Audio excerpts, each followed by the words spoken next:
Hello student, welcome to my channel Shravan lecturer. आज हम लोग क्लास 10 साइंस यानी कि विज्ञान का मॉडल पेपर देखने वाले हैं 2022 के स्टूडेंट के लिए। ठीक इसी प्रकार से आपके 2022 बोर्ड एग्जाम में पेपर आने वाला है, तो ये मॉडल पेपर बहुत ज्यादा इंपॉर्टेंट है। इससे पहले मैंने हिंदी का मॉडल पेपर अपलोड कर दिया है, जरूर देखना, ठीक है।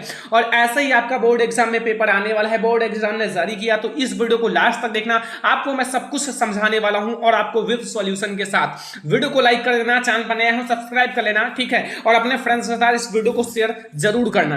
हम लोग सब कुछ समझेंगे। सबसे पहले आप देखो, विज्ञान का ये मॉडल पेपर है कक्षा 10 के लिए और 2022 70 नंबर का आपका पेपर रहेगा, ठीक है। एंड 3 घंटे 15 मिनट आपका रहेगा। 15 मिनट आपको पेपर पढ़ने हैं और 3 घंटे आपको पेपर को सॉल्व करने हैं, ठीक है। अब आपकी समझ लो, साइंस में जो होता है फिजिक्स होता है, ठीक है। फिजिक्स, केमिस्ट्री, बायोलॉजी सब कुछ होता है, ठीक है। फिजिक्स, केमिस्ट्री, बायोलॉजी 3 चीज होते हैं।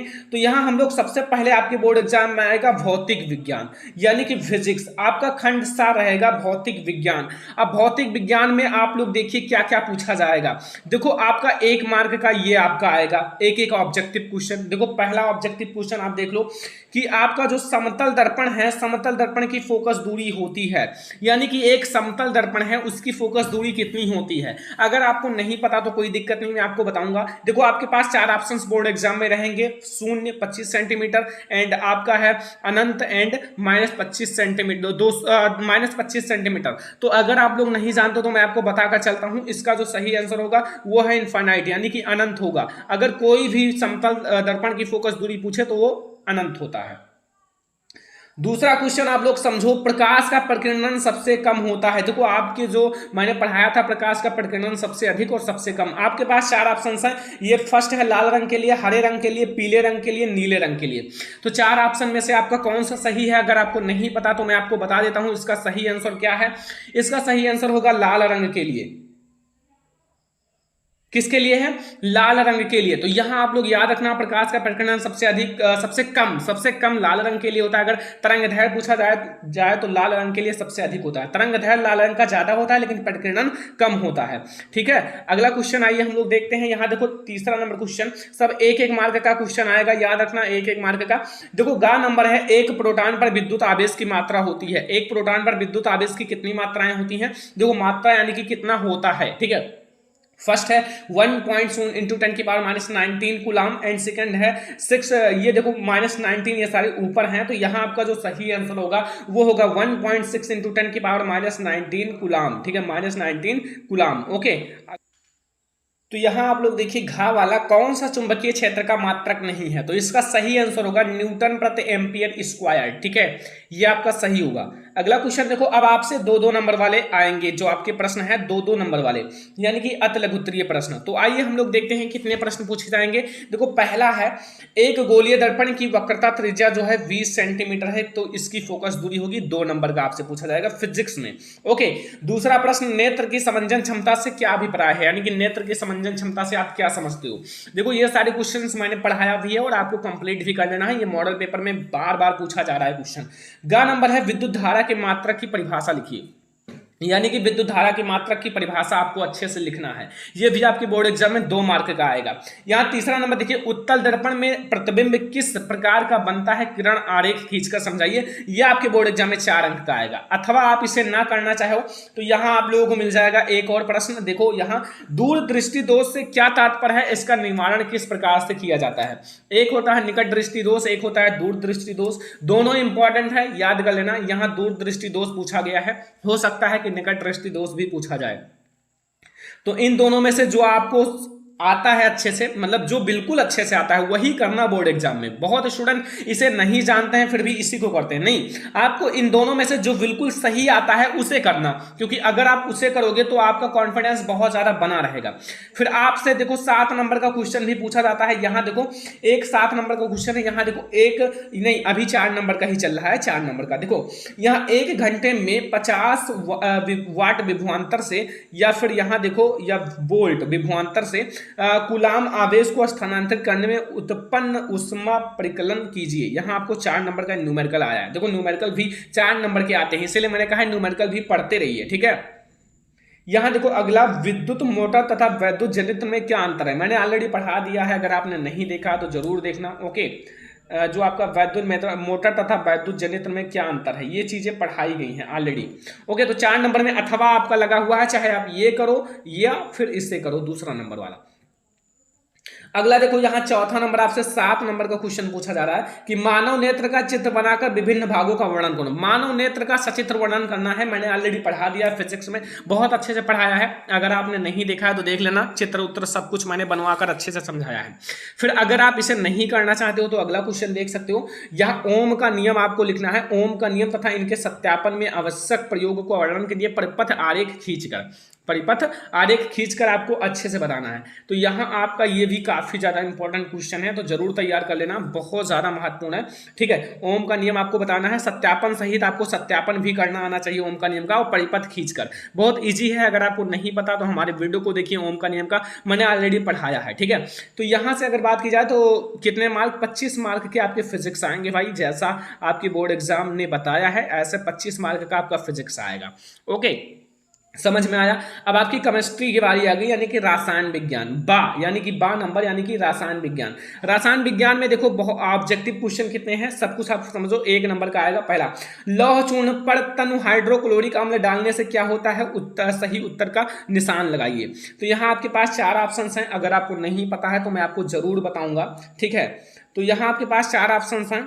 ओके, तो यहाँ आपका जो सही आंसर होगा, यहाँ देखो नीचे ये वाला जो हाइड्रोजन गैस एवं आयरन क्लोराइड बनता है, यहाँ 2 बार ये लिख गया है, ये देखो हाइड्रोजन गैस तथा आयरन क्लोराइड बनता है, कोई दिक्कत नहीं। ठीक है, मॉडल पेपर है, बोर्ड एग्जाम में ऐसी गलतियां नहीं होती, लेकिन मॉडल पेपर में कभी कभी होता है। अगला देखो, ये आपका सही है, बिल्कुल सही है आपका, ये जो ये लिखा हुआ है हाइड्रोजन गैस एवं आयरन क्लोराइड बनता है, बिल्कुल सही है। ठीक है, अगला देखो, यहाँ लिखा हुआ है कोई विलयन लाल लिटमस पेपर को नीला कर देता है, उसका पीएच मान संभवतः होगा 1 होगा या 5 होगा या फिर 4 होगा या 10 होगा। देखो ये क्या है कि नीले लिटमस पेपर, लाल लिटमस पेपर को नीला कर देता है, यानी कि क्षारीय होगा। क्षारीय विलयन का पीएच मान 7 से ज्यादा होता है, 7 से ज्यादा यानी कि 10 होगा, 10 आपका करेक्ट होगा। ठीक है, याद रखना। यहाँ आप देखो प्लास्टर ऑफ पेरिस, यानी कि प्लास्टर ऑफ पेरिस में कितने अणु, क्रिस्टलन जल के कितने अणु होते हैं, ये आपको बताना है। यहाँ आपका हाफ H2O लिखा रहता है, कहाँ, जो आपका हाफ H2O होता है किसमें, आपको पता होगा, प्लास्टर ऑफ पेरिस में। अगर आपने बनाया होगा तो जानते होंगे, यहाँ प्लास्टर ऑफ पेरिस में हाफ जल होता है, यानी कि आधा जल होता है। ठीक है, आपको पता होगा क्योंकि मैंने ऑलरेडी बताया है कैसे बनाया जाता है। ओके, जो आपका प्लास्टर ऑफ पेरिस है, तो यहाँ आपको समझ में आ गया होगा। एंड यहाँ देखो फिर आपका 6वां है, एसिटिक अम्ल से एसिटिक एनहाइड्राइल कैसे प्राप्त करें। यहाँ भी ये 2 मार्क का आएगा, ये आपका अतिलघुत्तरीय प्रश्न है, 6वां क्वेश्चन है और 2 मार्क का आपका आएगा। ओके, यहाँ से एसिटिक अम्ल से एसिटिक एनहाइड्राइल कैसे प्राप्त करें, यहाँ से ये क्वेश्चन भी बहुत ज्यादा इंपॉर्टेंट है। अगला देखो, अगला जो आपका है, यहाँ देखो ये एक प्रश्न है, यहाँ खा वाला, आवर्त सारणी में इनके स्थान के आधार पर इसमें से या इनमें से किस तत्व में सबसे अधिक धात्विक अभिलक्षण की विशेषता है। भाई यहाँ आपके GA, GE, AS, SC, VE, तो यहाँ आपके 1 2 3 4 5 चीजें दी हुई हैं, धातु, अधातु, पधातु सब मिलाकर। तो अगर इसमें आप अच्छे से बता दोगे तो 2 मार्क मिलेगा। अगर आप आवर्त सारणी वाला चैप्टर नहीं पढ़े हो तो अच्छे से पढ़ लो, क्योंकि अगर आप जिस चैप्टर को जितना अच्छे से पढ़ोगे उतना ज्यादा आपको मार्क मिलेगा, ये मैं आज आपको क्लियर कर देता हूं। फिर यहाँ देखो ऊष्माक्षेपी एवं ऊष्माशोषी अभिक्रिया किसे कहते हैं, उदाहरण देकर समझिए, 2 मार्क का आएगा भाई, 2 मार्क का आपके से पूछा जाएगा। एक अभिक्रिया जरूर आएगा, चाहे संयोजन तथा वियोजन अभिक्रिया है, चाहे ऊष्माक्षेपी या ऊष्माशोषी अभिक्रिया है, चाहे रेडॉक्स अभिक्रिया है, एक जरूर आएगा। ठीक है, 1-2 अभिक्रिया जरूर आएंगे। फिर यहाँ देखो, ये आपका बहुत ज्यादा इंपॉर्टेंट है, देखो ध्यान से, ये भी आपका 2 ही मार्क का है। यहाँ देखो 7वां, पीएच पैमाना क्या मापता है, उदासीन, अम्लीय तथा क्षारीय विलयन का पीएच मान प्राशन होगा, 2 मार्क का।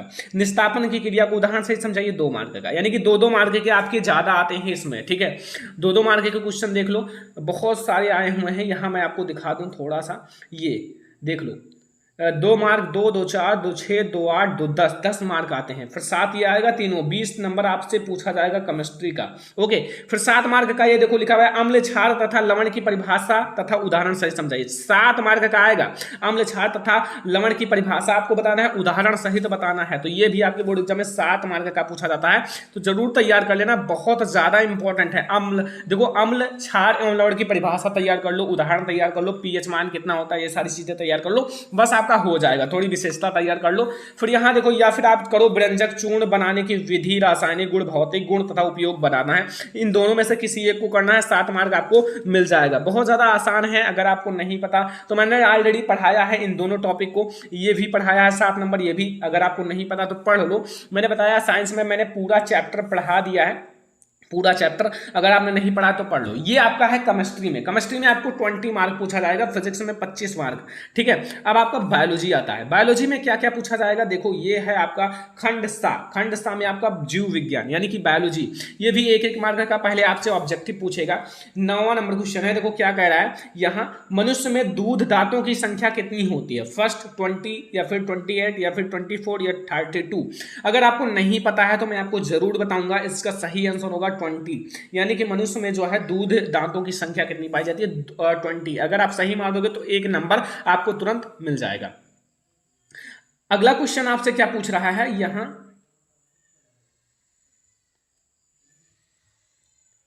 अगला क्वेश्चन देखो यहाँ, देखो ये क्या लिखा हुआ है, मादा लिंग हार्मोन्स कहलाता है। जो मादा लिंग हार्मोन्स है वो क्या कहलाता है, 1 मार्क आपको मिलेगा। एंड्रोजन या इंसुलिन या एस्ट्रोजन या इनमें से कोई नहीं। तो अगर आपको नहीं पता है तो मैं आपको जरूर बताऊंगा इसका सही आंसर क्या होगा, लेकिन आपको पता होना चाहिए। इसका सही आंसर होगा एस्ट्रोजन, एस्ट्रोजन, एस्ट्रोजन आपका सही आंसर होगा। ओके, दूसरा नंबर ऑब्जेक्टिव क्वेश्चन। तीसरा देखो, पुष्प में कितने भाग होते हैं, ये मैंने ऑलरेडी पढ़ाया भी है और अच्छे से पढ़ाया है। पुष्प में कितने भाग होते हैं, ये आपका 1 मार्क तुरंत पक्का कर लो, क्योंकि ये आपको पता है कि आपके 4 भाग होते हैं। कितने भाग होते हैं, 4 भाग। पुष्प में कितने भाग होते हैं, 4 भाग, याद रखना, बहुत ज्यादा इंपॉर्टेंट क्वेश्चन है। यहां देखो, अब अगला आप समझो कि मनुष्य में शुक्राणु, जो मनुष्य के शुक्राणु में ऑटोसोम की संख्या कितनी होती है, कुल गुणसूत्र की संख्या कितनी होती है, 46। लेकिन 46 में पूरा ऑटोसोम नहीं होता है, उसमें 2 जो आपके होते हैं लिंग गुणसूत्र होते हैं, 2 लिंग गुणसूत्र होते हैं, इसलिए आपका जो 44 होता है वो ऑटोसोम होता है। तो इसमें जो 44 होगा वो ऑटोसोम होगा, ठीक है, 44 ये आपका ऑटोसोम होगा, ठीक है। यहां से 4 नंबर आपके ऑब्जेक्टिव आएंगे। ओके, 4 नंबर ऑब्जेक्टिव हो गया।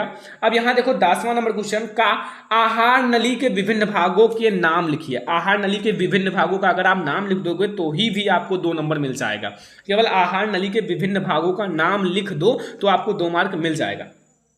अगला देखो यहाँ खा नंबर आपसे क्या पूछ रहा है, अंतरनासिका पट किसे कहते हैं, उसका क्या कार्य है। अब भाई अगर आप सही से पढ़ रहे हो तो ही तभी आप जानते होंगे अंतरनासिका पट क्या है, उसके कार्य भी बताने 2 मार्क। यहाँ पुमांग तथा जयांग में क्या अंतर है, 2 मार्क। ये तो बहुत इजी है, अगर आप नहीं जानते हो तो जरूर तैयार कर लेना, ठीक है। पुमांग और जयांग ये मैंने ऑलरेडी पढ़ा दिया है, आपका जीव जनन कैसे करते हैं उस चैप्टर से है। अगर आप नहीं जानते हो थोड़ा आप याद करने की कोशिश ज्यादा करो, पढ़ने की प्रक्रिया तेज करो, क्योंकि अब आपका पेपर बहुत ज्यादा नजदीक है। मॉडल पेपर भी आप लोगों को मैं दिखा देता हूं ताकि आप लोगों का सब कुछ पता चल जाए। यहाँ देखो 4 नंबर के क्वेश्चन, मनुष्य के शरीर में पाई जाने वाली लार ग्रंथियों के संक्षिप्त वर्णन कीजिए, विवरण कीजिए। यानी कि मनुष्य के शरीर में जो पाई जाने वाली लार ग्रंथि है उसका संक्षिप्त वर्णन करोगे, 4 मार्क मिल जाएगा। अगर आपको ये नहीं पता है तो आपको अथवा भी लगा हुआ है, देख लो अथवा, इसे आप करो या ना करो आपका चॉइस है, या फिर आप इसे कर सकते हो। यहां देखो लसिका परिवहन के कार्यों का उल्लेख कीजिए, ये दोनों में से किसी एक को करो, आपको 4 नंबर ऑटोमेटिक मिल जाएगा। तो यहां से 4 नंबर वाले आपके क्वेश्चन बहुत इजी होते हैं। फिर यहां देखो साइटोकाइनिन, साइटोकाइनिन का मुख्य कार्य लिखिए, 4 नंबर आपको मिल जाएगा। अथवा लगा हुआ है, अथवा में आपको क्या लिखा हुआ है, यहां देखो स्वपरागण के लिए आवश्यक अनुकूलन तथा इनके लाभ और हानि का वर्णन करो। तो ये भी आपको 4 मार्क देकर ही जाएंगे, अगर आप अच्छे से कर लोगे तो फिर आपको 4 मार्क मिल जाएगा। तो यहां से आपको 4 मार्क 2 बार दिया जाता है, 8 मार्क हो जाएगा लघु उत्तरीय प्रश्न। तो यहां से बहुत ज्यादा इंपॉर्टेंट है आपके बोर्ड एग्जाम के लिए। और अब आपका 7 नंबर का क्वेश्चन इसमें से भी एक आता है। अगर आप 7 नंबर के फिजिक्स केमिस्ट्री बायोलॉजी में तैयार करो, 7 केमिस्ट्री 7 बायोलॉजी, तो 21 मार्क आपके वैसे ही हो जाएंगे और 2 मार्क आप कहीं से और ले लो, 23 मार्क पर आपका पासिंग मार्क हो जाएगा।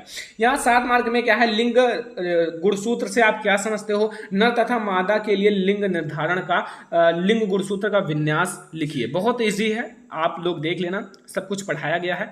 अब दोबारा क्या आपको पढ़ाया जाए, अगर आपको इसका मतलब सॉल्यूशन चाहिए बढ़िया से तो आप लोग कमेंट करना, मैं आपको प्रोवाइड कर दूंगा। देखो मुख से लेकर अमाशय तक होने वाले पाचन क्रिया का प्रभावित से करने वाले विकारों एवं एंजाइमों के कार्यों का वर्णन करो। तो यहाँ आपका 7 नंबर यहाँ से इसमें भी आया। फिजिक्स केमिस्ट्री बायोलॉजी हर में 7-7 मार्क का क्वेश्चन आता ही है, तो आप इस पर ज़्यादा ध्यान दो, लॉन्ग क्वेश्चन पर बहुत ज़्यादा ध्यान दो, क्योंकि 7-7 मार्क के क्वेश्चन आपका बहुत ज़्यादा इंपॉर्टेंट है। अगर आपका एक ऑब्जेक्टिव छूट जाए तो उतना मतलब दिक्कत नहीं है, लेकिन अगर आप 7 मार्क का क्वेश्चन छोड़ दोगे तो बहुत ज़्यादा दिक्कत हो जाएगा। ओके तो ये है हमारा साइंस का मॉडल पेपर। ठीक है, ये देखो बहुत अच्छे से ये आपका मॉडल पेपर है।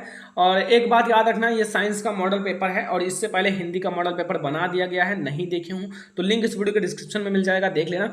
और आप लोगों की तैयारी कैसी चल रही है कमेंट बॉक्स में बताना। मैंने मतलब साइंस, हिंदी, इंग्लिश सब कुछ पढ़ा रहा हूँ, आप लोगों को मॉडल पेपर भी प्रोवाइड कर रहा हूँ।